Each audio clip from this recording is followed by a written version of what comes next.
Hello, welcome back to my YouTube channel. आज आपण पाहणार आहोत साधी सोपी कारल्याची भाजी. त्याच्यासाठी मी कारले असे बारीक कट करून घेतलेले आहेत आणि त्याला 2 चम्मच मीठ लावून अर्ध्या किंवा पाऊण तासासाठी तसंच ठेवून द्यायचे, जेणेकरून ते चांगले मुरतील आणि त्याचा कडवटपणा निघून जाईल. आता आपण त्याला वॉश करून घेणार आहोत. चांगलं पाण्याने धुवून घ्यायचे, करकर पिळून काढायचे त्याचा कडूपणा निघून जाऊस्तोवर. तुम्ही नवीन असाल तर माझ्या चॅनलला नक्की सबस्क्राईब करा आणि माझे व्हिडिओ कसे वाटतात हे नक्की सांगा.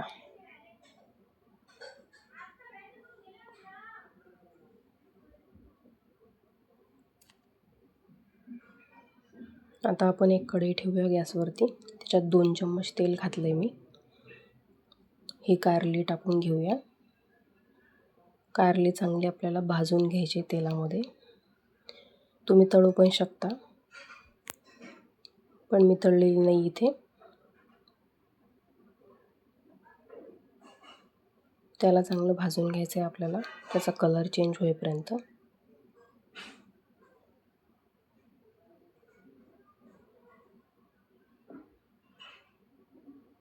हे बघा, आपले कारले चांगले भाजले गेलेले आहेत. आता आपण तिला काढून घेऊया.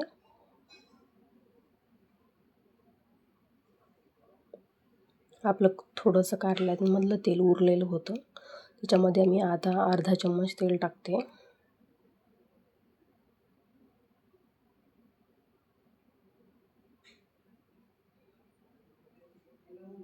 थोडंसं आपण जिरं टाकून घेऊया त्याच्यामध्ये आणि ठेचलेला लसूण टाकून घेऊया थोडासा.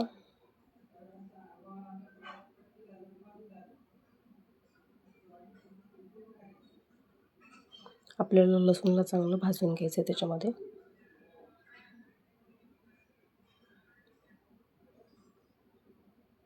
आता आपण त्याच्यामध्ये एक मीडियम आकाराचा कांदा कट करून टाकणार आहोत.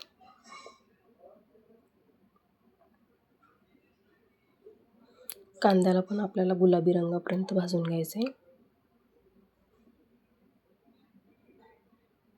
कारल्याला ऑलरेडी तेल आहे म्हणून मी याच्यात जास्त तेल घातलेलं नाही. तुम्हाला घालायचं असेल तुम्ही कांदा भाजण्यापुरतं तेल घालू शकता.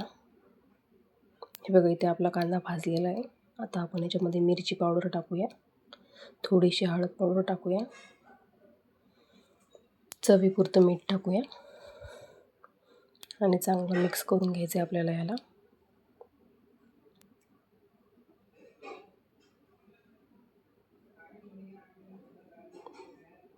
आता आपण याच्यामध्ये कारले टाकून घेऊया.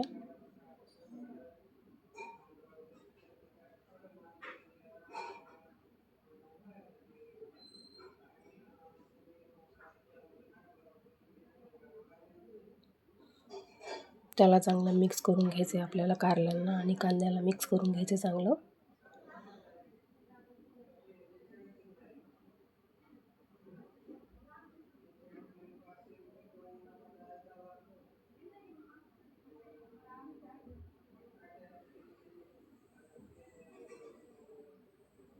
हे बघा, इथे आपली भाजी तयार झालेली आहे शिजून.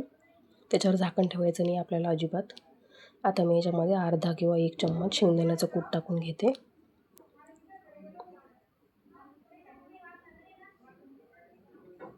आपल्याला बिना झाकता भाजी शिजवून घ्यायची, त्याची वाफ वगैरे काढायची नाही, असंच होते ते. आता त्याच्यामध्ये आपण कोथिंबीर ॲड करूया.